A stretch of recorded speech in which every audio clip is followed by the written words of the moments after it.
Ce n'était pas un simple vol diplomatique, c'était un message au monde. La Russie a envoyé un avion spécial rien que pour Ibrahim Traoré. Le président Ibrahim Traoré et le président du Zimbabwe, deux figures montantes de l'Afrique libre, ont quitté les sols désertiques entourés du silence et des puissances. Et vous savez quoi? À peine dans les airs, deux avions de chasse russes armés ont jailli, escortant les chefs d'État jusqu'à leur destination en Russie, comme on protège un trésor stratégique. Pendant que l'Occident observe avec soupçon, Moscou agit avec respect, loyauté et force. Le geste est clair, ce n'est pas seulement du protocole, c'est un soutien sans équivoque, un acte fort, une alliance affirmée. La Russie ne joue pas, elle s'engage et avec ses gestes, elle dit au monde entier, Traoré, tu n'es pas seul. L'arrivée du président égyptien, du président éthiopien, deux piliers des BRICS, a donné encore plus de poids à ces moments historiques. L'accueil fut royal, millimétré, impressionnant, un symbole, une démonstration. Poutine sait qu'il veut à ses côtés et l'AES marche désormais avec des alliés de poids. Les vents tournent, l'Afrique s'élève et le monde regarde. Salut à tous, bienvenue sur Tout fait s'actu. On va plonger dans un événement géopolitique fascinant qui montre comment la Russie tisse des liens stratégiques en Afrique. Loin des projecteurs occidentaux, on parle d'un avion spécial envoyé par Moscou pour transformer des leaders africains. Escortés par des chasseurs armés dans un contexte où l'influence occidentale est remise en question. Pourquoi la Russie fait-elle ça? Comment cela s'est-il déroulé et quelle réponse cela apporte-t-il aux tensions globales? Restez avec moi car dans cette vidéo, nous allons décortiquer beaucoup de choses que vous n'avez jamais vues. Pourquoi la Russie agit-elle ainsi? Commençons d'abord par les pourquoi. La Russie cherche à renforcer son influence en Afrique, un continent où l'Occident a longtemps dominé. Mais face aux critiques et sanctions occidentales, Moscou se tourne vers des alliances alternatives, notamment avec des pays des alliances des États du Sahel, AES, et des membres des BRICS. Le président Traoré du Burkina Faso, par exemple, est un leader clé dans un contexte régional instable, où les coups d'État et les tensions avec l'Occident sont fréquents. En envoyant un avion spécial pour lui et le président du Zimbabwe, la Russie montre qu'elle prend ses leaders au sérieux. Et c'est un message clair. Quand l'Occident vous rejette, nous, on reconnaît votre valeur. Ces gestes symbolisent une alliance stratégique. La Russie veut non seulement protéger des leaders comme Traoré contre d'éventuelles menaces, mais aussi afficher publiquement cette relation pour contrer l'influence occidentale en Afrique. C'est une façon de dire nous sommes là et nous soutenons ceux qui partagent notre vision. Et comment cela s'est-il passé? La Russie n'a pas fait les choses à moitié. Un avion spécial configuré pour les vols à longue distance a été envoyé pour transporter le président Traoré, le président du Zimbabwe, et plus tard le président égyptien et le président éthiopien, tous deux membres des BRICS. Cet avion n'est pas un simple jet privé.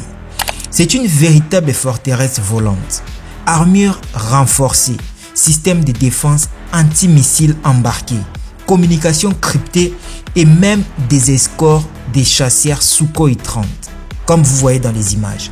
Chaque détail a été minutieusement vérifié pour éviter tout sabotage. En un mot, c'est une machine de guerre ultra protégée.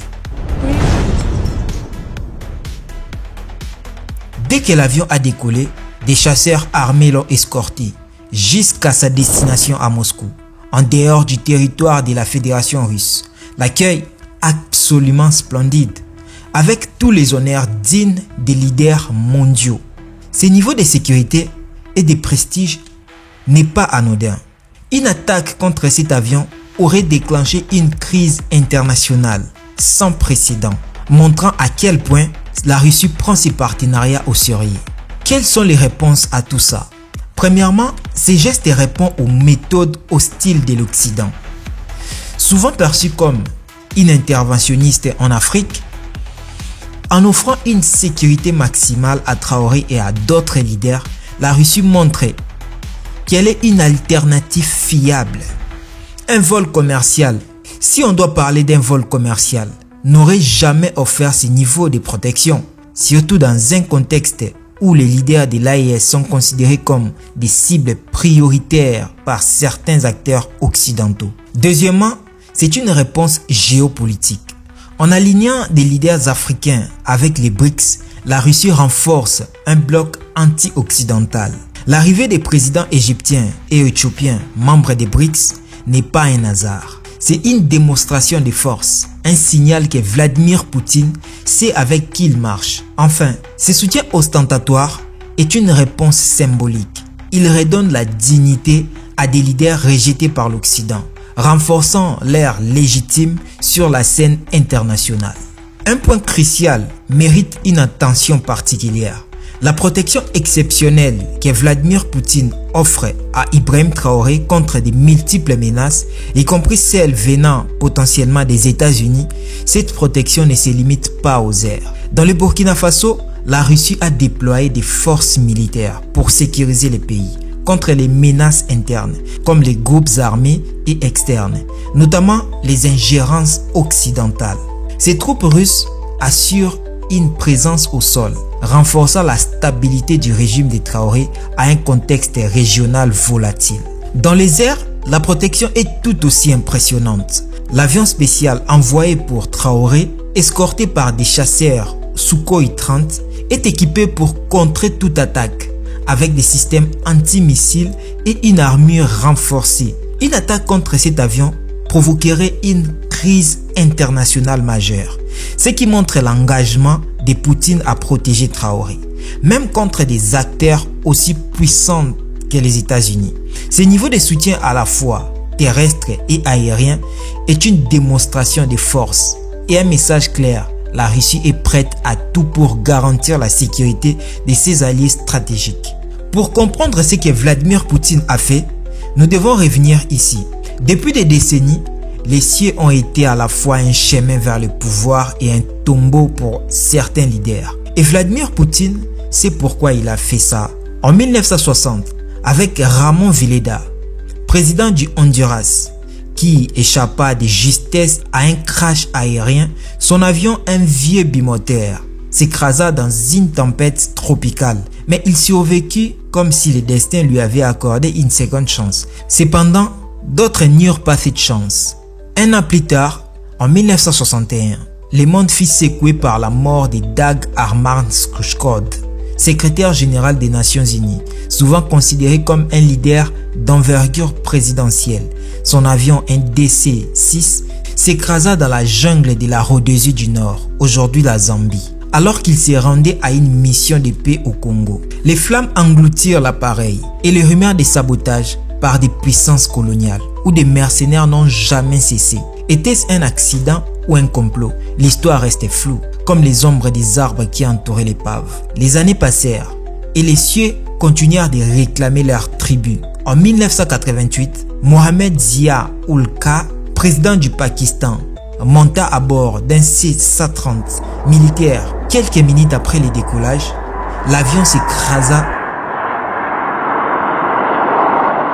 dans une boule de feu près de Bahawalpur. Avec lui, périrent plusieurs officiers et l'ambassadeur américain. Les enquêtes officielles parlèrent d'une défaillance mécanique, mais des murmures évoquaient un assassinat orchestré, peut-être par des rivaux internes ou des puissances étrangères. Les débris de l'avion, éparpillés dans les déserts, gardaient leur secret.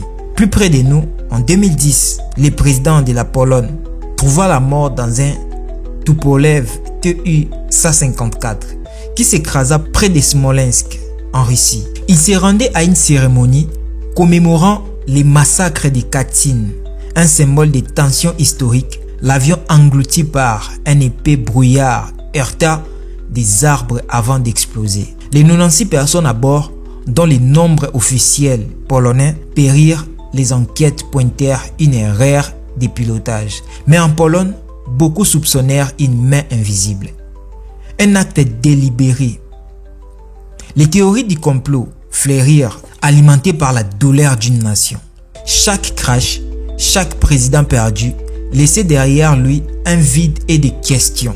Était-ce des accidents, des caprices du destin ou des mains cachées, manipulant les fils de l'histoire? Dans le bureau feutré des capitales, on chuchotait que voler pour un leader était un pari risqué. Les cieux, aussi vastes soient-ils, pouvaient devenir un piège. Et c'est pour la raison que Vladimir Poutine veut toujours protéger ses alliés. Mais tout cela nous amène à une question. Que signifie vraiment cette alliance pour l'avenir de l'Afrique et du monde? Passons à la conclusion pour y répondre.